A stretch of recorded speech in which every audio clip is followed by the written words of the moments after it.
we introduce these sort of transformations in the curriculums where we are not just shaping ourselves based on text-based knowledges of what are being delivered by degree holders in the classrooms, but also by the community members, working close with the community members, participating in different forms of transformation activities.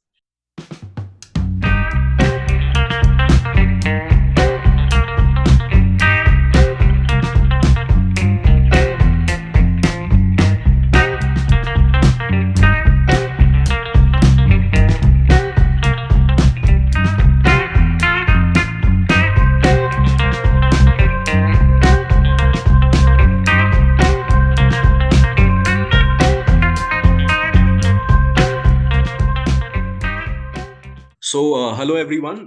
Welcome to Politically with Basu again. Today we have a very special guest, Dr. Sayan Dey, joining us live from Johannesburg. Dr. Dey holds a Ph.D. in English from the infamous Banaras Hindu University in Varanasi and is currently working as a postdoctoral fellow at the Wits Centre for Diversity Studies, University of Witwatersrand, Johannesburg. He's also a faculty fellow in the Harriet Tubman Institute, York University, Canada. As a contributor and editor, his publications appear in different edited books, journals, blogs, and tabloids. His research areas are very interesting, being history, archaeology, everyday decoloniality, sociology, critical diversity literacy, Indian Ocean studies, culinary epistemologies, and critical race studies. Today, I actually invited Dr. Day to talk about his very recent work on something very interesting and very pertinent this time, after, especially after the COVID era, is green academia towards eco-friendly education systems, which is a Routledge publication. Right at the onset, Dr. Day, I would like to start with a very basic question: is that what exactly is green academia, and why do you think that writing it right now, like publishing it at this juncture, 2023, what is the relevance of this kind of a concept? First of all, thank you so much, Upamanyu, for this warm invitation and for this humble introduction. And I think it's a very interesting question that you put forth. Uh, to give a very basic definition of green academia, obviously, it doesn't have one particular definition. It can be various set of definitions from diverse socio-cultural, experiential contexts. But to give a very basic definition of green academia, it is a phenomenon. It is a curricular and pedagogical phenomenon through which uh, we can introduce this sensibility around us. Now, when I mean around us, obviously it's a very big paradigm. It's a very expansive paradigm within our educational institutions, within our respective societies, within our personal family spaces. This whole sensibility that whatever we learn around us, whatever we engage with around us in terms of learning, in terms of knowledges, whether it's a very core discipline based knowledges or general knowledges around us, it should always take place by keeping the natural environment at the center. And this sensitization is very necessary because obviously, I mean, doubtlessly, uh, there has been a lot of research works that have already undertaken so far based on eco-friendly education systems in terms of policy making, in terms of grassroots development and transformations, not just in India, but across the world. But a major challenge that I encounter on an everyday basis is, in spite of so many initiatives that have already been undertaken, we don't see a collective transformation of our attitude towards knowledge production is taking place. We don't see that collective transformation. It's still very capitalistic. It's still very self-profiting in nature. It's still very job-centric in nature. It is altogether, it has a sort of, a self-centric, toxic approach. Now, obviously, it doesn't mean that I deny the fact that if we are doing a sort of degree education, we don't need a job. Obviously, that is a requirement. But my argument is that is not the only requirement of education. Education is much beyond that.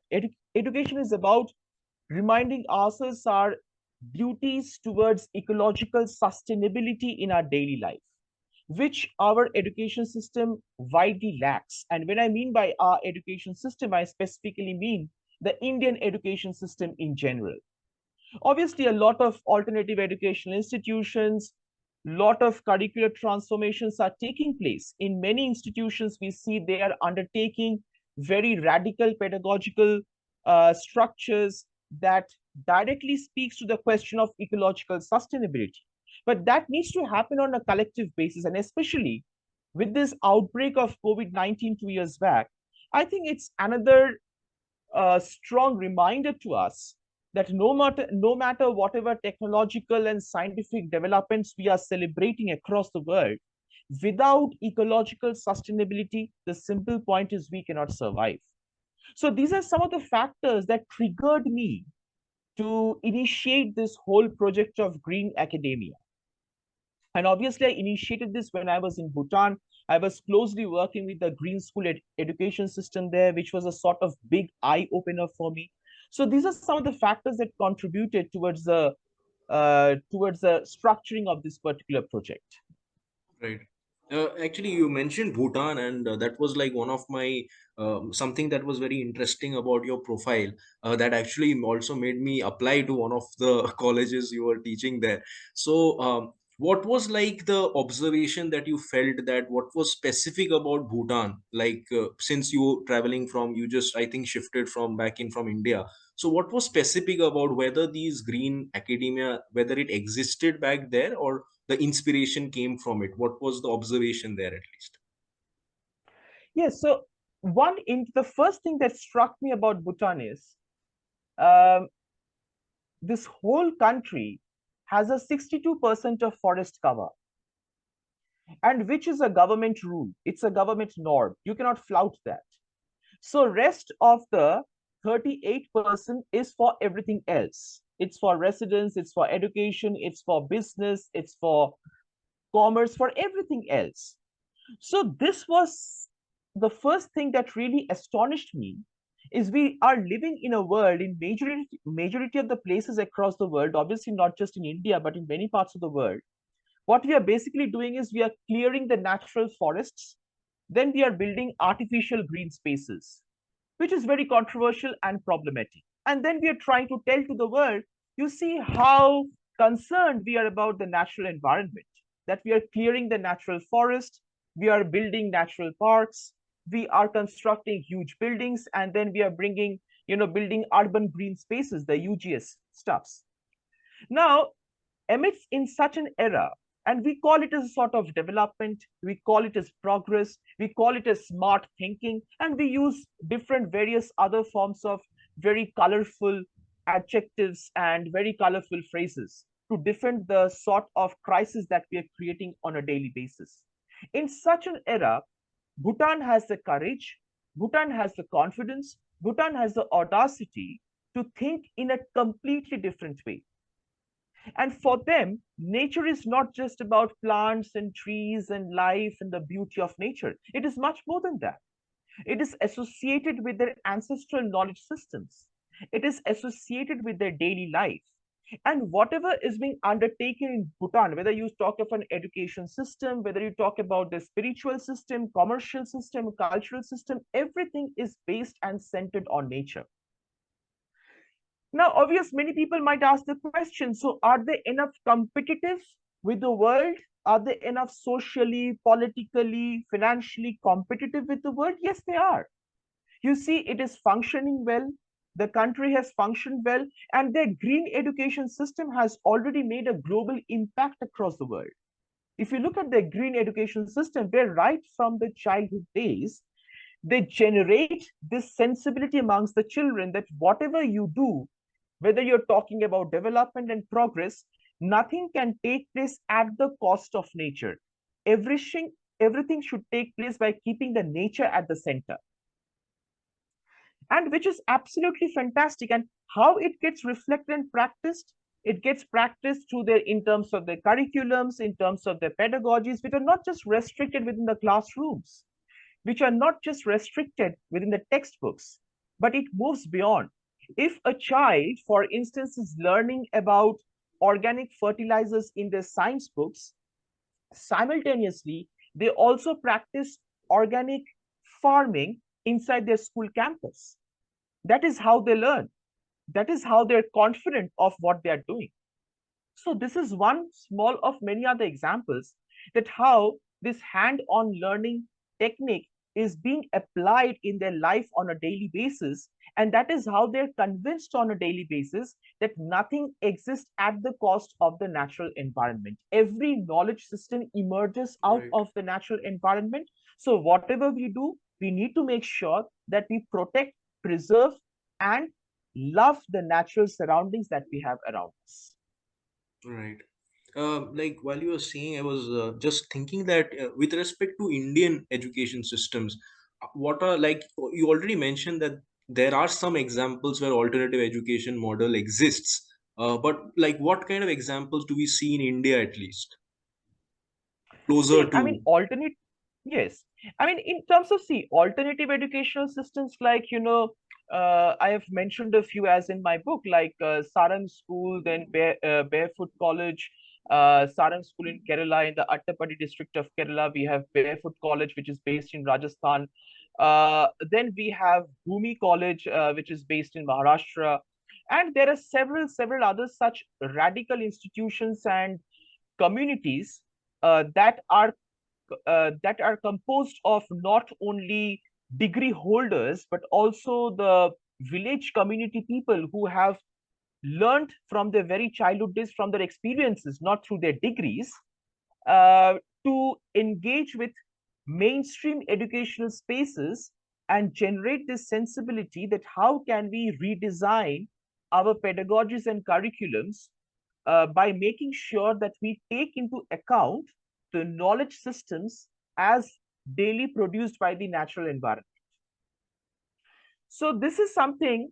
Now, obviously, apart from the radical education institutions, it is also important to take into account the mainstream education institutions that we have around us. Because, I mean, radical education institution is one sort of solution, but also we need to restructuralize the very problematic capitalistic eurocentric pedagogical and curricular patterns of the mainstream education institutions as well.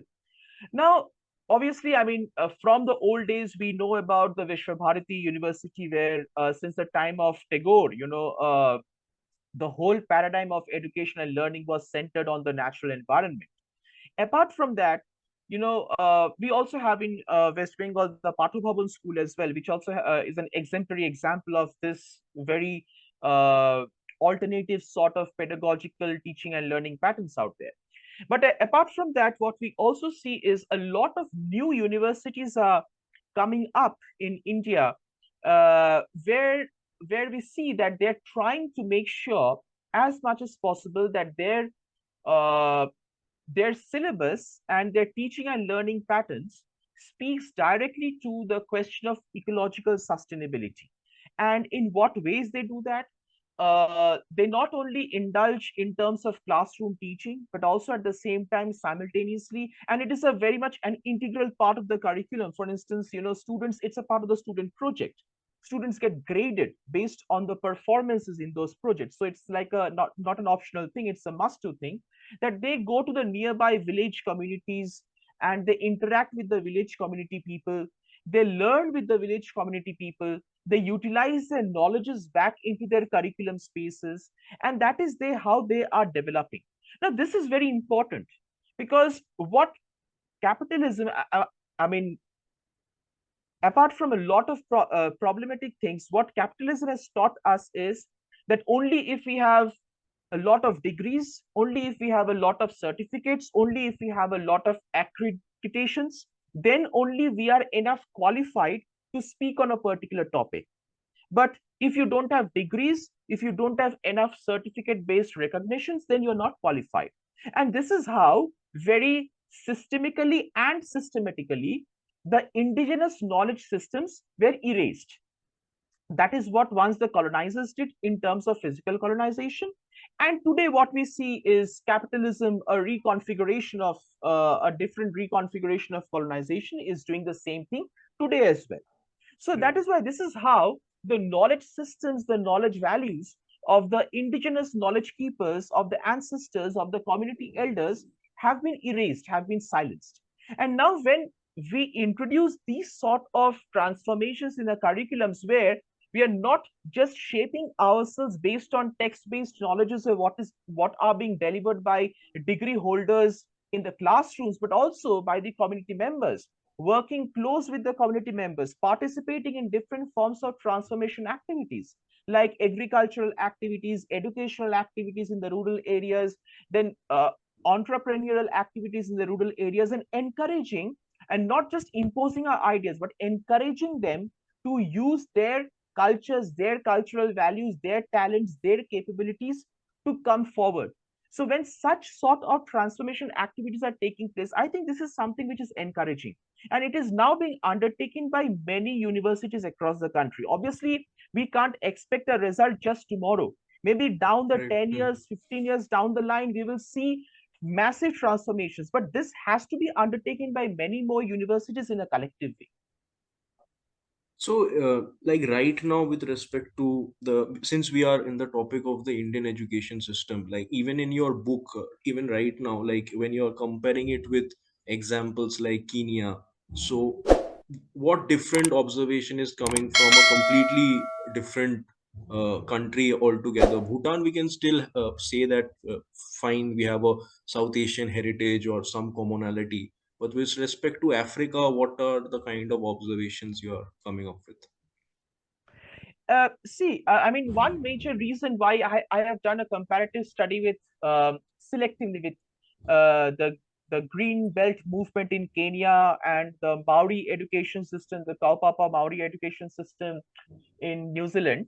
The reason is, first of all, what I observed is the close overlap of the indigenous communities and their existence with nature. And it is not just related to just New Zealand and Kenya and Bhutan. I mean, even if we look across the world, just randomly, we take example from the indigenous communities in the Americas, indigenous communities in Colombia, indigenous communities in the Caribbean, let's say, and various other random examples. One common link that you find across every indigenous community in this world is that all their knowledge systems that they have established has always been centered on the natural environment, from the trees, from the animals, from the plants. If we look at their spiritual structure, if you look at their social structure, we see all are centered on the natural environment. So this is one of the common links. And what I also found very practical about, especially as you shared with the example of Kenya, let me just specifically talk about Kenya, the Green Belt movement, is that the Green Belt movement that was um, initiated back in the 70s and the 60s and the 70s is what you see is a very practical way of generating eco consciousness amongst the people there. It was not superficial in the sense that at the government level there are a lot of policies and everything looks great on pen and paper, but when it comes to application everything just vanishes a bit, as we have seen on many occasions. I mean, we have a lot of policies at place, but when it comes into application we see that they just don't happen. But here in case of green pen movement, right from the very primary school level, which was also very fascinating for me, on a similar note with the green education system in Bhutan as well, that right from the very primary level, students, they learn gardening, they learn how to use waste materials to use as composts to improve the quality of the soil. They Right. learn about rainwater harvesting. They learn about how to make fertilizers, how to make organic fertilizers just at home without much of financial or any other assistance. So these are the basic learning. My argument here is that even before we get to learn all those complex formulas and experiments that we do in the laboratories, what is required are these basic learning. To know how to build a garden in my backyard, if I don't have a backyard, at least to know how to build a garden in my balcony at my home, how to create eco-friendly fertilizers, how to use, let's say, thrown away tires and plastic bottles, recycle them at home and use them for the sake of growing plants there. So, these are the basic learning which I think still the Indian education system in general lacks a lot. Maybe we are learning a lot about theories. Maybe we are learning, maybe on every International Environment Day, we are planting several plants here and there. But somewhere, somewhat, without this basic learning, I think all these initiatives become vague. So this lack of basic learning is very much there, which actually motivated me when I read about, analyzed about, talked to people about the Green Belt movement in Kenya, the impact of the Green Belt movement in Kenya, and also about the green school system in Bhutan. Right. So, like, you have a background of decolonial studies in a sense. So, with respect to, if we connect, since we are using the word Eurocentrism a lot, capitalism a lot. So, what do you think that went wrong? Like, we are now, like, we have crossed 75 years in a sense. So, what do you think went wrong that after the colonial period, even the post-colonial literatures that they are also suggesting in a way, with respect to reviving, now we are trying to revive some education models in a sense that in this age of consumption, with social media and the kind of life that you should have is being projected because of a capitalist setup, that I understand. But how does these kind of models survive in a sense, as you already pointed out, that with respect to competitiveness, where skills or professional training courses are being modeled in a sense? Do you think that you cannot get away, like, you cannot negate that professional courses will always exist? So somewhere we have to create a synergy of sorts. Like, do you agree that in a way, both of them should exist in a way, rather than creating a competitive environment because who is right or who is wrong, or which is black or which is white, something like this? So how do you think these kind of models will be able to synergize itself with existing capitalist ideas of education, or professional ideas of education in a sense? See, to start with your first point, that where did we go wrong, even after 75 years? The first thing I think, out of many things, one major thing which I personally identify is our failure to understand the differences between post colonization and decolonization. We always felt that these two are the very similar and synonymous concepts, which is actually Mm. not. The number two point is, when now we see, for the last over the last 10 years, we are seeing there is a lot of talk on decolonization, particularly, is we are indulging in the name of decolonization, we are indulging in a point of reckless radicalism. Now, what do I argue as a sort of reckless radicalism? We are just naively arguing that let's go back to our ancestral past without being sure, without being accommodative about the diversity of our ancestral past. We are talking about an ancestral past, but we are just focusing on a particular religious identity, on a particular class identity, on a Right. particular caste identity, on a particular social identity. So we are being very selective, we are being very hierarchical, and at a lot of times also being blinded by certain problematic historical narratives that exist about our ancestral past. Mm. So these are, I think, the two major factors. What is really putting us in a bad shape where we are indulging with this whole question of decolonization in India. And that has been precisely the historical problem with us. There is a historical problem, there is a cultural problem, there is a social problem, which is actually preventing us from understanding the whole diversity of our pre-colonial past that we have. Obviously, it had its own hierarchies. Obviously, I'm not projecting the Right, pre-colonial right, past as right. romantic and perfect. But the question is, now, when we are indulging, either we are saying, if we are talking about development, we are recklessly talking about capitalism, or if we are talking about decolonization, we are recklessly talking about our indigenous past. And that is why I have very specifically argued in my work that why, on the one side, we need to revive the traditions and the values and the knowledge systems of our ancestors. On the other hand, we need also to acknowledge the values of science and technology. And that is why in one of the particular chapter, I very specifically talk about the question of science and technology studies, which is inviting us to think. Obviously, it had its own hierarchies and problems, which is a different topic of debate altogether. I'm not going into that. But to talk about this factor that talking about decolonizing the education system, it doesn't mean that I'm calling to tell every people now give up technological gadgets, give up technological engagements, and start, walking into the forests and reading with the nature. No, that cannot be a solution in the 21st century space. That is never a solution for sure.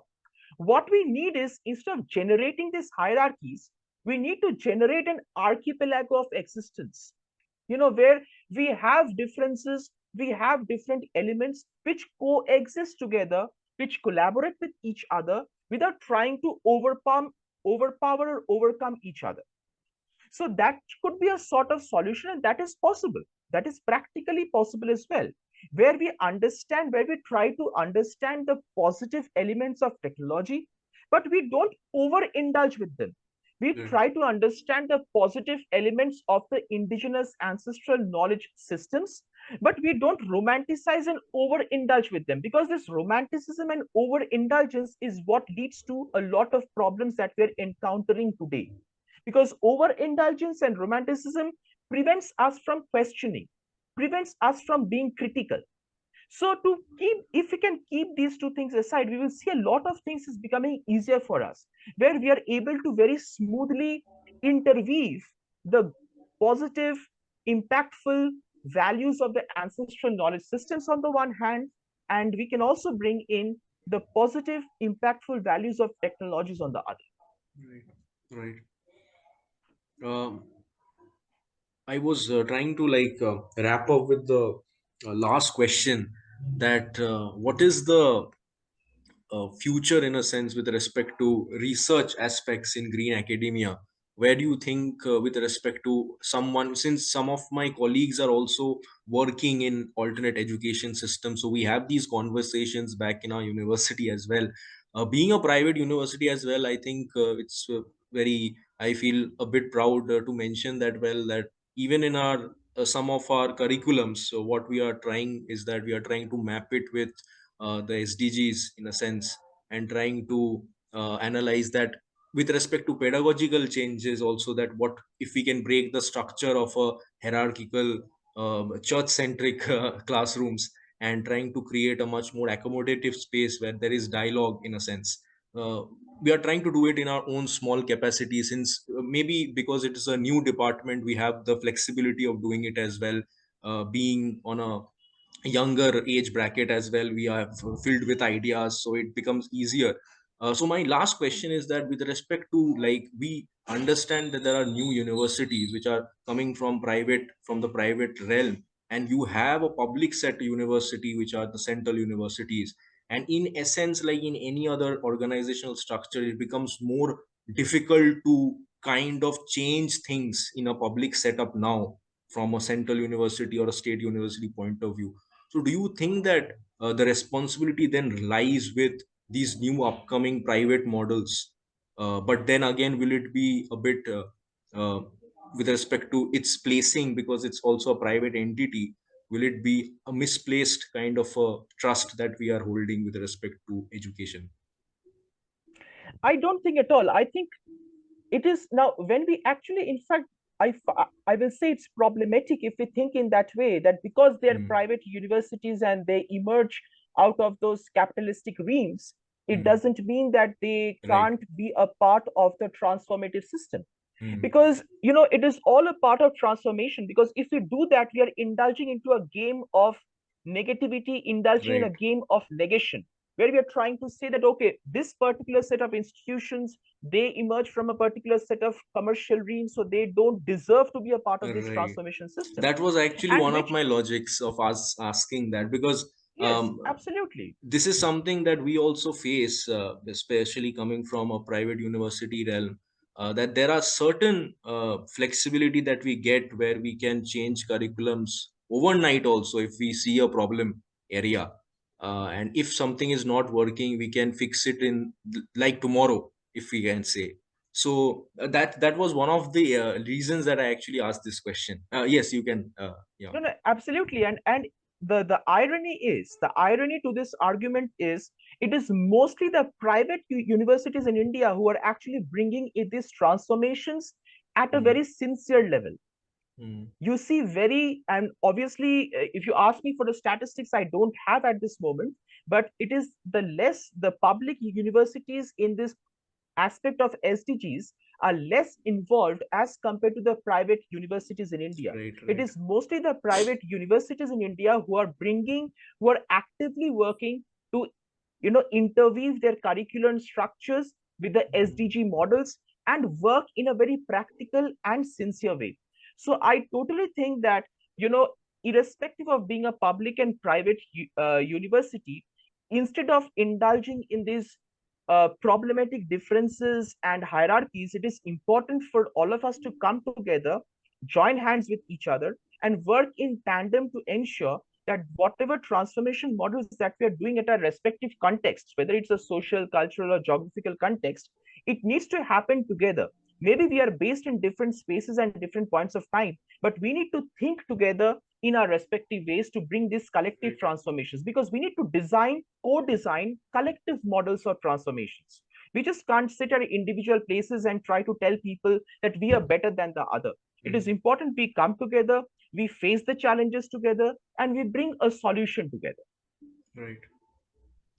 Thank you so much. Like it was very relevant for coming from an academic field. I've been in academia for I can say, teaching in an institute for the last 1.5 years, I can say.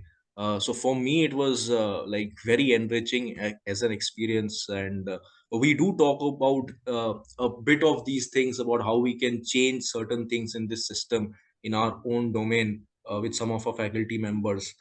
So, if possible, definitely we'll have another extended talk with other faculty members, and if we can invite you as well. So, thank you so much for being part of this show, and thank you so much for your very precious time.